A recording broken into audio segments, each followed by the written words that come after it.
Hi friends, అందరూ బాగున్నారండి. ఈరోజు సిరిధాన్యాల ఇడ్లీ రవ్వతో ఇడ్లీ ఎలాగో చూద్దామండి. ఒక గ్లాసు పొట్టు మినపప్పు నానబెట్టుకోవాలి.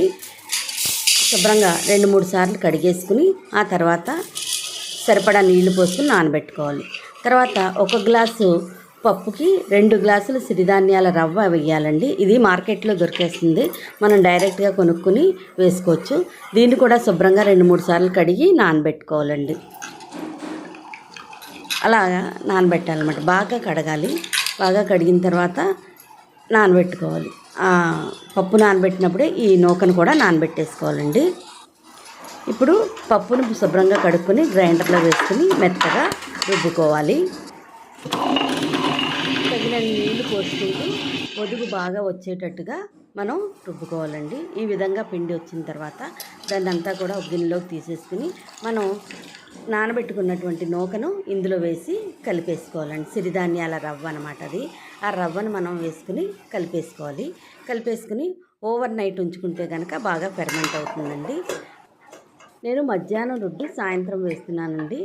ఈ మనం రుబ్బుకున్నటువంటి పిండిలో సరిపడా సాల్ట్ కలుపుకొని అప్పుడు ఇడ్లీ వేసుకోవాలండి. ఇప్పుడు ఇడ్లీ రేకులు తీసుకుని దానికి నూనె కానీ నెయ్యి కానీ రాసుకుని అలాగా చిన్నగా పెట్టుకోవాలి. ఎందుకంటే సిరిధాన్యాల రవ్వ కదండి, కొంచెం హార్డ్గా ఉంటుంది. అందుకని పిండి తక్కువ వేసుకుంటే మనకి ఇడ్లీలు మృదువుగా వస్తాయన్నమాట. ఆ విధంగా పిండి సరిపడా పెట్టుకుంటే కనుక ఇడ్లీ చాలా మృదువుగా వస్తుంది. ఈ సిరిధాన్యాల ఇడ్లీని 15 నిమిషాల పాటు ఉడికించుకోవాలండి. 2 గ్లాసులు వాటర్ పోసుకుని ఇడ్లీ కుక్కర్లో పెట్టేసుకుని 15 నిమిషాలు ఉడికించుకుంటే కనుక చాలా బాగా ఉడుకుతుందండి. ఇడ్లీలు ఉడికిపోయినాయి, ఎలా ఉన్నాయో చూద్దామండి. చూడండి, చాలా సాఫ్ట్గా వచ్చినాయి అన్నమాట ఇడ్లీలు. నేనేమి ఇది ప్రమోషన్ కోసం చేయట్లేదండి. భీమవరంలో ఉండేటటువంటి పెరుమాళ్ళ షాప్లో ఈ ఇడ్లీ రవ్వలో రకరకాల మిల్లెట్ రవ్వలు ఇవన్నీ కూడా ఆ షాప్లో దొరుకుతున్నాయండి. ఇడ్లీ మాత్రం చాలా సాఫ్ట్గా వచ్చిందండి. దీంట్లోకి టమాటా చట్నీ కానీ అల్లం చట్నీ కానీ ఏదైనా వేసుకుని తింటే కనుక చాలా టేస్ట్గా ఉంటుందండి.